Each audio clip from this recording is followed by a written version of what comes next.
अब हम लोग इस वीडियो के अंदर डिस्कस करेंगे अपने डाटा ट्रांसमिशन मीडिया के बारे में। तो डाटा ट्रांसमिशन मीडिया में हमारे पास guided media versus unguided media आ जाता है, जिसको आप लोग अच्छी तरह से जानते हैं। गाइडेड मीडिया क्या होते हैं? गाइडेड मीडिया ऐसा मीडिया होता है जिसमें हम लोग सिग्नल्स के लिए फिजिकल मीडियम, जैसे कि हमारी कोई केबल होगी, यानी जिसमें जो डाटा ट्रांसमिशन होती है ना वो केबल्स के थ्रू होती है। जैसे अगर आप रियल लाइफ एग्जांपल लेते हैं ना, तो हमारा फ़ोन है और हमारा लैपटॉप है या पीसी है। अगर हमने अपने फ़ोन से या कोई पीसी से डाटा अपने फ़ोन तक लाना है ना, तो हम लोग डाटा केबल का यूज़ करते हैं। ठीक है, हम उसको यूज़ करते हैं, फिर उसके साथ कनेक्टिविटी बनाते हैं, फिर हम अपना डाटा जो है ना वो ट्रांसमिट कर सकते हैं। इस तरह से हम लोग डाटा केबल का यूज़ करते हुए जो डाटा है ना उसको शेयर करते हैं। ठीक है, उसके अलावा हमारे पास अनगाइडेड मीडिया जाता है ना, तो इसमें हम लोग कोई एयर या वैक्यूम के थ्रू, यानी जिसमें हमारे पास किसी किस्म की हमें केबल्स की ज़रूरत नहीं पड़ती है, उसमें हम लोग अनगाइडेड मीडिया का यूज़ करते हैं।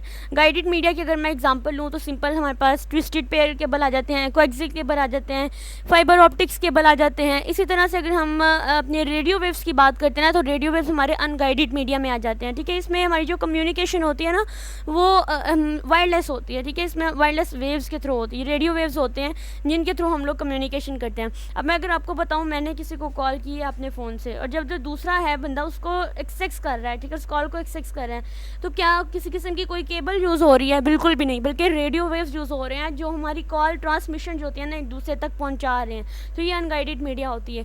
फॉर एग्जाम्पल अगर मैं ब्लूटूथ ऑन करती हूँ और अगले ने भी अपना ब्लूटूथ ऑन किया, हम लोग शेयरिंग कर सकते हैं, तो ये अनगाइडेड मीडिया की एग्जाम्पल है। हम लोग किसी वैक्यूम या एयर के थ्रू, बाय एयर ही हम लोग जो है ना वो डाटा ट्रांसमिट कर रहे हैं। उसके बाद हम लोग चलते हैं, यहाँ तक हमारा कंप्लीट हो गया है। अब नेक्स्ट हमारे पास नेटवर्क एड्रेसिंग आ जाती है। ठीक है, और इसके अंदर हम लोग क्या पढ़ेंगे, हम अपनी आईपी एड्रेसेस, जैसे हमारे physical address and logical address है, सबसे पहले इसमें चीज़ें गिवन है। अब यहाँ पे नेटवर्क एड्रेसिंग का अगर हम लोग मतलब समझे, तो एड्रेसिंग का मतलब होता है एड्रेस। ठीक है, कोई पता बताना। जैसे अगर हम लोग रियल लाइफ एग्जाम्पल लेते हैं, तो हमारे घर की ही एग्जाम्पल ले लें आप लोग। तो मैंने अपने दोस्त के घर जाना है, तो जब तक मुझे उसका एड्रेस नहीं पता हो, क्या मैं उसके घर जा सकती हूँ? कभी भी नहीं। तो मैं क्या करूँगी, मैं उससे उसका एड्रेस पूछूंगी, या मैं पूछूंगी कि तुम मुझे अपना एड्रेस सेंड कर दो, मैं उसके अकॉर्डिंग आ जाती हूँ। ठीक है, मैं जीपीए या इस तरह की कोई कनेक्टिविटी करके वहाँ तक पहुँच जाऊँगी, मैं मैप के थ्रू वहाँ पर पहुँच जाऊँगी। तो इसी तरह एड्रेसिंग जो है ना हमारी नेटवर्किंग में भी बहुत ज़्यादा ज़रूरी होती है। तो मैं यहाँ पे एग्जांपल लेती हूँ फिजिकल एड्रेस। सबसे पहले तो हमारे जो हार्डवेयर एड्रेस होते हैं, जैसे हमारे अपने एनआईसी यानी नेटवर्क इंटरफेस कार्ड देखा होगा, उसको हमारा जो है ना फिजिकल एड्रेस असाइन किया जाता है, जिसको हम लोग मैक एड्रेस भी बोलते हैं, यानी मीडिया एक्सेस कंट्रोल। अच्छा, अक्सर आप लोगों ने देखा होगा हमारे लैपटॉप या पीसी का अगर बैक पे देखें, या उसके कंट्रोल पैनल के उसका जो हमारे पास वो सिस्टम यूनिट होता है ना, उसके ऊपर एक मैक एड्रेस लिखा होता है। ठीक है, और अक्सर हमारे जो नेटवर्क इंटरफेस कार्ड होते हैं ना, एनआईसी कार्ड, उनके ऊपर भी वो लिखा होता है, तो वो हमारा फिजिकल एड्रेस होता है। ठीक है, जिसको हम लोग क्या बोलते हैं, मैक एड्रेस भी बोलते हैं। और ये हमारे नेटवर्क कार्ड का जो होता है ना बहुत इंपॉर्टेंट पार्ट होता है।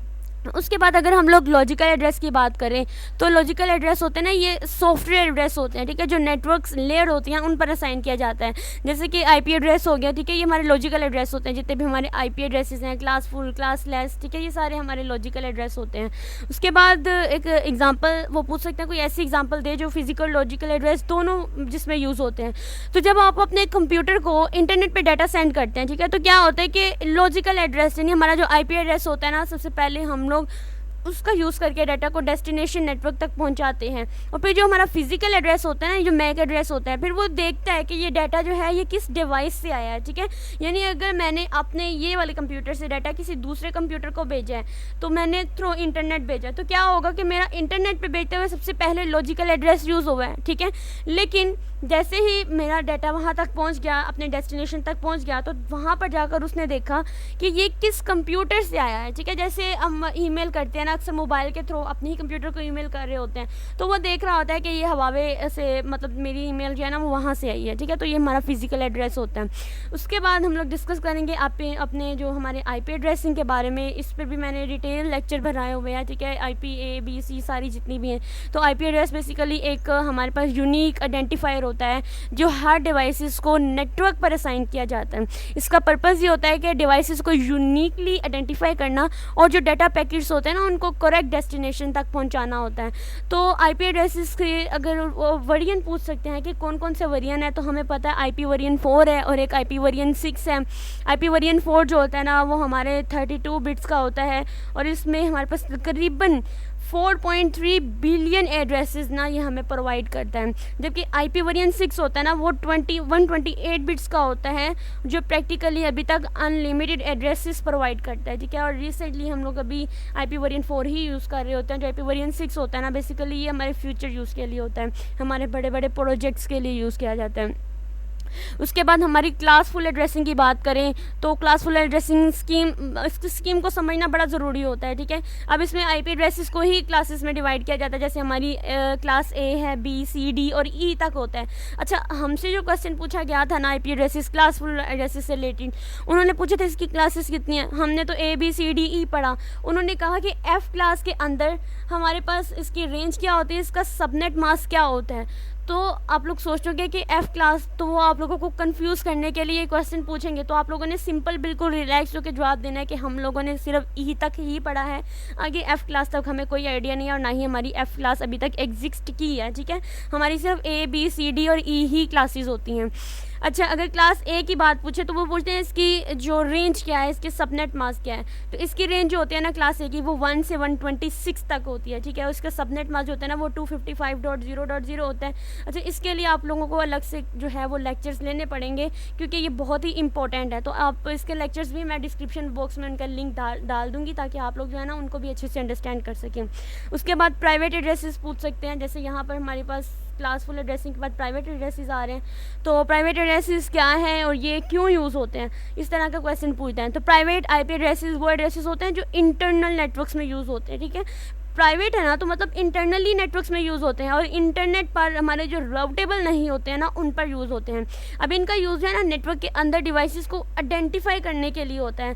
जैसे हमारे पास अगर मैं एग्जांपल ले लूँ 192.168.0.0 और 16 ले लेती हूँ, ठीक है। तो इस तरह की एग्जांपल ले सकते हैं। जैसे प्राइवेट की मैं आप लोगों को यहाँ पर एग्जांपल समझाऊँ ना, तो यहाँ पर अगर मैं ले लेती हूँ 192 मैं आप लोगों को टेक्स्ट की फॉर्म में समझाती हूँ। तो यहाँ पे ले लें आप लोग 192.168 ले लें .0.0 और स्लैश लगाकर हमारे पास जो 16 आता है ना, तो इस तरह की जो एड्रेसिंग होती है ना वो हमारे पास क्या होती है, हमारी प्राइवेट एड्रेसिंग होती है, ठीक है। सो यू अंडरस्टैंड, इस तरह की एग्जांपल आप लोगों ने बस ये बताना होता है, क्योंकि वाया में हमें ज़्यादा डीपली नहीं पूछते, वो यही पूछते हैं। प्राइवेट IP एड्रेसेस का अगर मैं कुछ बेनिफिट बताऊं तो ये पब्लिक IP एड्रेसेस स्पेस को कंजर्व करता है, ठीक है। यानी इंटरनल नेटवर्किंग सिक्योरिटी प्रोवाइड करता है। बेसिकली ये सिक्योरिटी के लिए यूज़ होता है, ठीक है, ताकि एक्सटर्नली यूज़र जो होता है ना इसको एक्सेस ना कर सकें। उसके बाद अगर हम लूप बैक एड्रेस की बात करते हैं तो हमारे पास लूप बैक एड्रेस क्या होता है, जैसे यहाँ पर गिवन है हमारी आउटलाइन के अंदर टॉपिक। तो लूप बैक एड्रेस जैसे सिंपल 127.0.0.1 होता है, जो एक डिवाइसेस को अपने आप को टेस्ट करने के लिए यूज़ होता है। इसका इस्तेमाल नेटवर्क एप्लीकेशन और सर्विसेज की फंक्शनैलिटी चेक करने के लिए होता है। अब लूप बैक एड्रेस होता है ना, ये काम कैसे करते हैं, जब एक डिवाइस लूप बैक एड्रेस पर डाटा सेंड करता है तो डाटा डिवाइसेस के नेटवर्क स्टैक से होकर वापस डिवाइस पर रिटर्न होती है। यानी जो चीज़ वापस रिटर्न हो रही होती है ना वो लूप चल रही होती है, ठीक है, वापस से आती है और फिर इस डिवाइस से अपनी नेटवर्क फंक्शनैलिटी जो होती है ना उसको टेस्ट कर सकती है। उसके बाद हमारे IP सबनेटिंग एंड सुपरनेटिंग की बात करें तो सबनेटिंग क्या होती है और इसका पर्पस क्या होता है। तो सबनेटिंग एक टेक्निक होती है जिसमें एक लार्ज नेटवर्क्स को छोटे छोटे सब नेटवर्क्स में डिवाइड किया जाता है। सब नेटिंग का मतलब होता है बड़े से नेटवर्क को सब नेट के अंदर डिवाइड कर दिया जाता है, ठीक है। इसका purpose efficient IP addresses management और नेटवर्क परफॉर्मेंस को इंप्रूव करने के लिए होता है। सबनेट मास्क क्या होता है, इसका रोल क्या है, ये क्वेश्चन मेरे से पूछा गया था। तो सबनेट मास्क जो है वो एक 32 बिट नंबर होता है जो नेटवर्क और होस्ट पोर्शन को डिवाइड करता है, ठीक है। ये आपने बताना है 32 बिट का नंबर होता है जो नेटवर्क और होस्ट पोर्शन को डिवाइड करता है। ये डिटरमाइन करता है कि IP एड्रेसेस का कौन सा हिस्सा नेटवर्क को रिप्रेजेंट कर रहा है और इसका कौन सा पार्ट जो है ना वो हमारे होस्ट को रिप्रेजेंट कर रहा होता है। सुपरनेटिंग क्या होता है, सुपरनेटिंग एक टेक्निक है जिससे मल्टीपल स्मॉलर नेटवर्क्स को कंबाइन करके एक लार्ज नेटवर्क बनाया जाता है। सबनेट में क्या होता है कि उसको छोटे छोटे पार्ट्स में डिवाइड किया जाता है, फिर जब इन पार्ट्स को कंबाइन किया जाता है ना तो हमारी यहाँ पर सुपरनेटिंग होती है, ठीक है। इसका पर्पस राउटिंग टेबल को सिंप्लीफाई करना और राउटिंग एफिशिएंसी को इम्प्रूव करना होता है, ठीक है। तो ये हमारे पास थी हमारी नेटवर्क यानी नेटवर्क एड्रेसिंग से रिलेटेड, और इससे रिलेटेड यही चीज़ें जो है वो बार बार पूछे जा रहे हैं। एनी हाउ कुछ लेक्चर्स चीज़ें हैं जो मैंने ऑलरेडी वीडियो बना चुकी हूँ उनसे रिलेटेड, तो मैं उनके लिंक डिस्क्रिप्शन में डाल दूँगी, आप लोग उनको ज़रूर देखिएगा। यही चीज़ें हैं जो ज़्यादा पूछी जाती हैं। नेक्स्ट नेटवर्क कनेक्टिविटी में से भी बहुत चीज़ें पूछी जाती हैं जो मैं आपको नेक्स्ट वीडियो के अंदर बताऊँगी।